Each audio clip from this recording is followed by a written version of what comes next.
사실은 문재인 대통령님이 임명하실 수 있는 대법관과 헌재 재판관이 15명이 남았어요. 네. 이 탄핵 때문에 이렇게 된 겁니다. 예. 탄핵 때문에 1년이 당겨지면서 이렇게 된 거거든요. 예. 그래서 사법부는 확실하게 좀 개혁적일 뿐만 아니라 정말 좋은 분들로 채울 수가 있는 그런 상황이 됐어요. 법원의 블랙리스트 얘기가 나올 때마다 법원 행정처 얘기가 나와요. 이 법원 행정처의 기능이 어떻길래 이 판사 블랙리스트 얘기가 나올 때마다 이게 연결되는 건지 그 부분 좀 설명해 주세요. 아시다시피 현재 그 법원 내 인사권은 대법원장이 들고 있습니다. 근데 대법원장이 혼자 그걸 다 할 수가 없죠. 그래서 법원 행정처가 사실상 대법원장의 권한 행사를 보조해주는 기관으로 사용되고 있어요. 그러다 보니까 이제 법원행정처가 판사들에 대한 정보를 수집한다든지 평가를 한다든지 실질적으로 이런 작업들을 하는데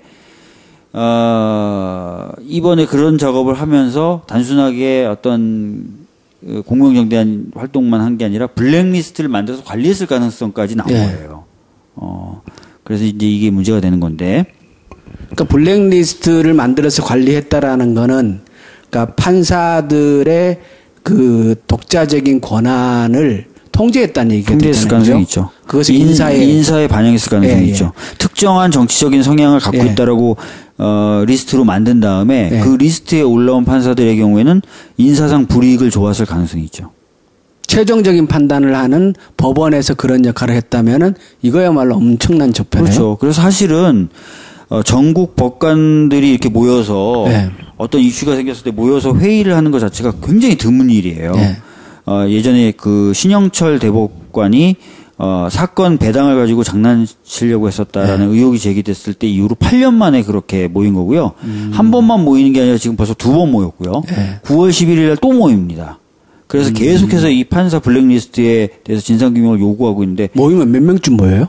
대표자들이 모이는 거니까요. 대표자들이? 그러니까 전국 법관들이 다 모이는 게 아니라 각 법원에서 대표자를 뽑아가지고 그 대표자를 모이니까 제가 보기엔 한 5, 60명 이상 모일 것 같은데 그래도 그러니까 그렇게 모여서 이제 전체적인 회의를 결정하는데 근데 문제는 이렇게 법관들이 전체적으로 의견을 모아도 행정처가 무시해 왔다는 거죠. 근데 이제는 대법원장 후보로 지명된 사람이 이 문제에 대해서 적극적으로 해결할 수 있는 가장 적합한 인물이 지명이 됐기 때문에 더 이상 법원 행정처도 이걸 뭉갤 수가 없어요. 법원 행정처부터 혁신을 해야 되겠네요. 그렇죠. 사실은 재판의 독립은 판사의 독립으로부터 나옵니다. 그렇죠. 근데 지금까지 보면은 외부 권력기관에 의한 직접적 통제는 많이 약화됐는데 이 대법원장을 정점으로 한 인사구조에 의한 통제와 줄 세우기는 계속 되어 왔거든요.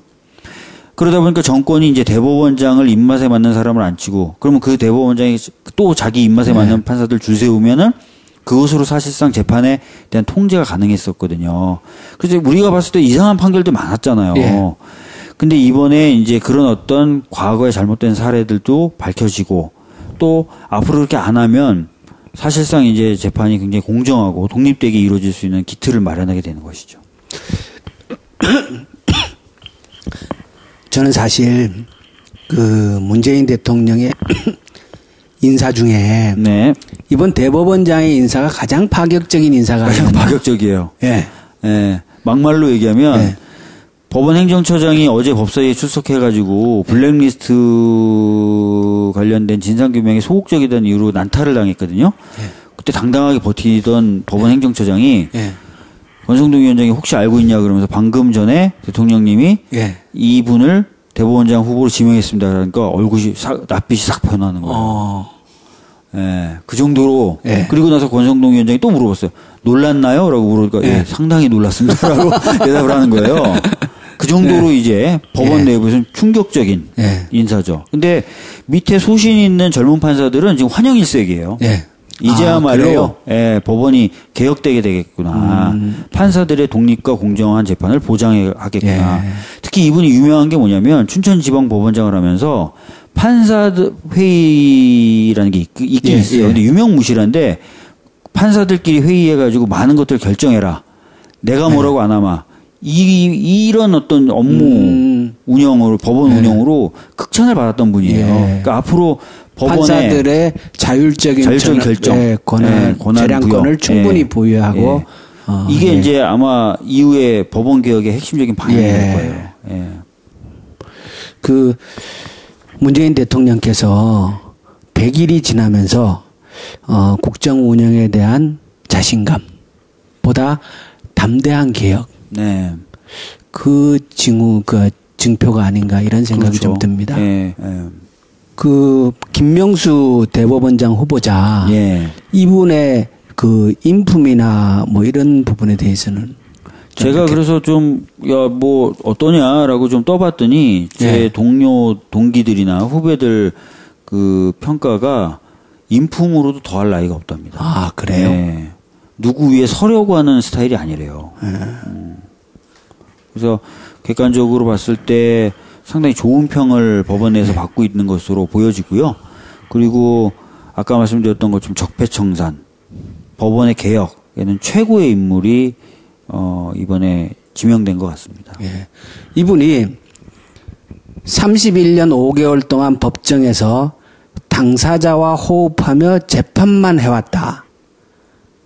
이렇게 말씀하셨다 그래요. 근데 저는 이분 얘기에서 그러니까 당사자와 호흡하며 그러니까 피고인과 호흡하며 그러니까 그 눈높이를 당사자와 맞추고 거기에 전폭적으로 이렇게 집중했다. 이를 강조하는 면이 좀 이렇게 이색적으로 다가와요. 그렇게 이제 재판을 운영하셨던 곳으로 평가가 좀 많이 나와 있고요. 특히 이분이 그런 얘기를 했어요. 무슨 얘기를 했냐면, 내가 지금 현직 법원장으로 재판도 하고 있고 지금 하고 있는데, 갑자기 지명해서 좀 당황스러운데, 실제로 지명됐다는 얘기도 재판 중이라서 나중에 들었대요. 재판하다가. 근데, 그게 오히려 장점으로 작용할 수 있다. 왜냐면, 방금 전까지 실제 재판을 해봤으니까, 진행했으니까, 현직 판사들, 그리고 현장에 있는 판사들이 뭘 느끼고, 또 재판정을 찾는 우리 시민들이 뭘 불편하게 느끼는지를 잘 알 수 있다는 거죠. 그래서 아마 피부에 와닿는 개혁도 가능할 거라고 생각합니다. 일부 언론에 보면 한편으로 워낙 그 파격적인 인사여서 법원 내에서 저항이 있을 가능성에 대해서도 염려를 하는데 어떻게 보세요? 이분이 임명이 된 뒤에 굉장히 무리하게 인적인 청산한다거나 그러진 않을 것으로 보여지죠. 그렇기 때문에 그런 문제가 있을까 이런 생각이 또 들기도 하고 또 하나는 어떤 특정한 이익이나 특정한 어떤 세력들을 위해서 움직이면은 저항이라는 게 있을 수 있겠지만 누구도 동의할 수밖에 없는 그런 원칙들을 가지고 하면은 원칙과 공명정대함으로 극복해 나가실 거다. 그렇게 보여집니다. 법원 행정처장님께 좀 질문하겠습니다. 전국 법관 대표자 회의라는 것이 자주 있는 일입니까? 전국 법관 대표회의는 이번에 처음 생긴 것으로 일단 제 사례는 법관들이 모여서 현안에 대해서 전국에 있는 법관들이 모여서 현안에 대해서 이야기하는 일이 그리고 입장을 정리해서 발표하는 일이 자주 있는 일입니까? 그렇지는 않고 제가 알기로는 신영철 대법관 이후에 8년 만의 일인 것으로 알고 있는데 맞습니까? 네, 그런 걸로 알고 있습니다. 그리고 이런 일이 전국 법관 대표 회의가 두 차례에 걸쳐서 열려서 판사들에 대한 블랙리스트 존재 여부에 대해서 조사해달라. 그리고 재조사해달라고 요구했는데 그렇다면 이런 요구가 가벼운 겁니까? 가볍게 생각하지는 않습니다. 자, 판사들은 여러 사실들을 종합적으로 그리고 구체적으로 검토해서 공정하고 정대하게 판단을 내리는 사람이라고 모든 국민들이 믿고 있고 더군다나 그러한 작업을 굉장히 전문적으로 정확하게 할 수 있도록 훈련된 사람이라고 믿고 있는데 이런 믿음이 맞는 믿음이겠죠? 그러면 그런 사람들이 전국에서 모여가지고 판사 블랙리스트가 존재하는 것 같으니 다시 한번 조사해달라고 얘기하는 요구를 했는데 그 요구가 가볍습니까? 그러니까 가볍게 여기지는 않습니다. 그런 가볍게 여기지 않는 그리고 정말 무거울 수밖에 없는 요구에 대해서 지금 대법원 행정처가 보여준 태도를 보면은 제대로 그 무게를 느끼지 않는다고 보여질 수밖에 없습니다. 자, 오늘 업무보고 때 아까 권성동 위원장님께서도 지적하셨지만 왜 업무보고 때 빼고 서면으로 돌리려고 했어요, 이걸? 지금 보시는 것처럼 모든 여야 의원들이 제일 이 문제에 관심이 많은데 이거 제대로 보고 안 하고 서면으로 돌리고 하려고 했던 이유가 뭐예요?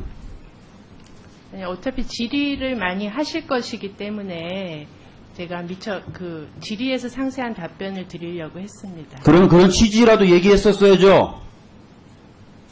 그런 취지라도 얘기했습니까 지금?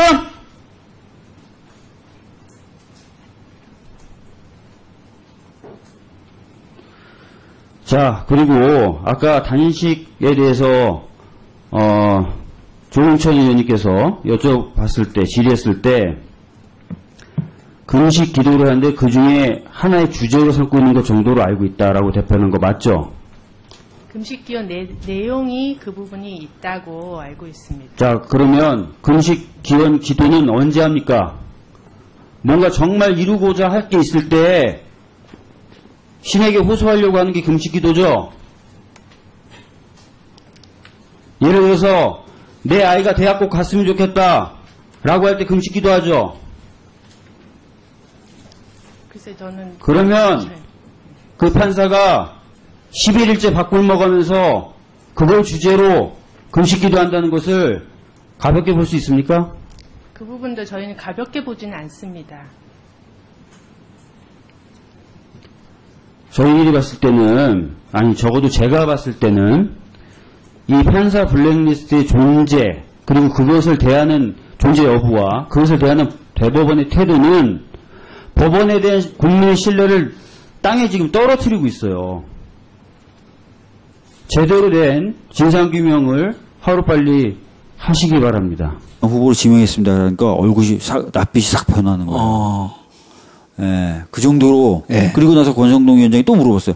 놀랐나요? 라고 물으니까 예, 상당히 놀랐습니다. 라고 대답을 하는 거예요. 그 정도로 이제 법원 내부에서는 충격적인 인사죠. 근데 밑에 소신 있는 젊은 판사들은 지금 환영일색이에요. 이제야말로 법원이 개혁되게 되겠구나. 판사들의 독립과 공정한 재판을 보장하겠구나. 특히 이분이 유명한 게 뭐냐면 춘천지방법원장을 하면서 판사들 회의라는 게 있긴 있어요. 근데 유명무실한데 판사들끼리 회의해가지고 많은 것들을 결정해라. 내가 뭐라고 안 하마. 이런 어떤 업무 운영으로, 법원 운영으로 극찬을 받았던 분이에요. 그러니까 앞으로 법원의 판사들의 자율적인 결정, 권한 재량권을 충분히 보유하고 이게 이제 아마 이후에 법원 개혁의 핵심적인 방향이 될 거예요. 그 문재인 대통령께서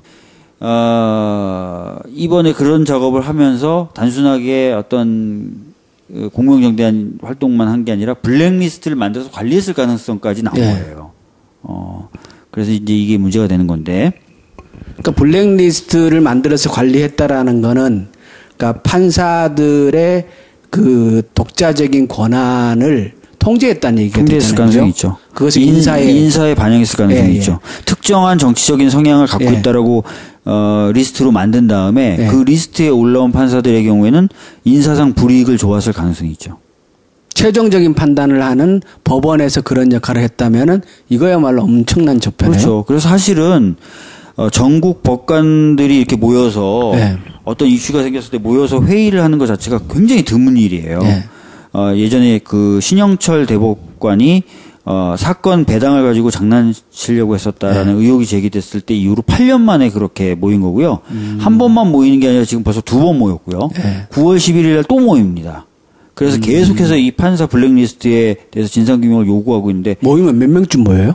대표자들이 모이는 거니까요. 대표자들이? 그러니까 전국 법관들이 다 모이는 게 아니라 각 법원에서 대표자를 뽑아가지고 그 대표자를 모이니까 한 제가 보기엔 한 5, 60명 이상 모일 것 같은데 그래도 그러니까 그렇게 모여서 이제 전체적인 회의를 결정하는데 근데 문제는 이렇게 법관들이 전체적으로 의견을 모아도 행정처가 무시해 왔다는 거죠. 근데 이제는 대법원장 후보로 지명된 사람이 이 문제에 대해서 적극적으로 해결할 수 있는 가장 적합한 인물이 지명이 됐기 때문에 더 이상 법원 행정처도 이걸 뭉갤 수가 없어요. 법원 행정처부터 혁신을 해야 되겠네요. 그렇죠. 사실은 재판의 독립은 판사의 독립으로부터 나옵니다. 그렇죠. 근데 지금까지 보면은 외부 권력기관에 의한 직접적 통제는 많이 약화됐는데 이 대법원장을 정점으로 한 인사구조에 의한 통제와 사실은 문재인 대통령님이 임명하실 수 있는 대법관과 헌재 재판관이 15명이 남았어요. 네. 이 탄핵 때문에 이렇게 된 겁니다. 예. 탄핵 때문에 1년이 당겨지면서 이렇게 된 거거든요. 예. 그래서 사법부는 확실하게 좀 개혁적일 뿐만 아니라 정말 좋은 분들로 채울 수가 있는 그런 상황이 됐어요. 법원의 블랙리스트 얘기가 나올 때마다 법원 행정처 얘기가 나와요. 이 법원 행정처의 기능이 어떻길래 이 판사 블랙리스트 얘기가 나올 때마다 이게 연결되는 건지 그 부분 좀 설명해 주세요. 아시다시피 현재 그 법원 내 인사권은 대법원장이 들고 있습니다. 근데 대법원장이 혼자 그걸 다 할 수가 없죠. 그래서 법원 행정처가 사실상 대법원장의 권한 행사를 보조해주는 기관으로 사용되고 있어요. 그러다 보니까 이제 법원 행정처가 판사들에 대한 정보를 수집한다든지 평가를 한다든지 실질적으로 이런 작업들을 하는데 세우기는 계속 되어 왔거든요. 그러다 보니까 정권이 이제 대법원장을 입맛에 맞는 사람을 안 치고 그러면 그 대법원장이 또 자기 입맛에 맞는 판사들 줄 세우면은 그것으로 사실상 재판에 대한 통제가 가능했었거든요. 그래서 우리가 봤을 때 이상한 판결도 많았잖아요. 근데 이번에 이제 그런 어떤 과거에 잘못된 사례들도 밝혀지고 또 앞으로 그렇게 안 하면 사실상 이제 재판이 굉장히 공정하고 독립되게 이루어질 수 있는 기틀을 마련하게 되는 것이죠. 저는 사실 그 문재인 대통령의 인사 중에 이번 대법원장의 인사가 가장 파격적인 인사가 가장 파격적이에요. 예. 막말로 얘기하면 법원 행정처장이 어제 법사위에 출석해가지고 블랙리스트 관련된 진상규명에 소극적이던 이유로 난타를 당했거든요. 그때 당당하게 버티던 법원 행정처장이 권성동 위원장이 혹시 알고 있냐 그러면서 방금 전에 대통령님이 이분을 대법원장